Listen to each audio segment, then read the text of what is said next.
কান্দার পরে যখন আমি দরজা থেকে বের হব, দরজাটা ভেতরের দিকে খোলে, সোনার দরজা।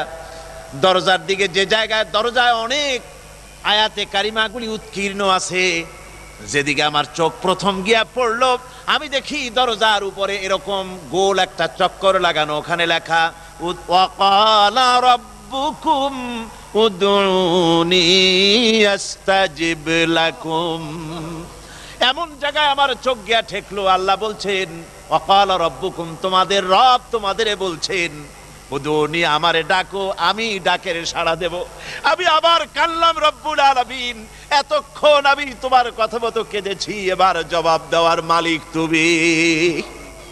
আবার ভাইরা, আল্লাহ রব্বুল আলামিন তিনি আমাদের সবচাইতে নিকটে, যা খুশি তারে বলেন, প্রাণ ভরে বলেন, আল্লাহকে বলেন যা বলার, উদউনি আস্তাজিব লাকুম, আমারে ডাকো, আমি ডাকের সাড়া দেব।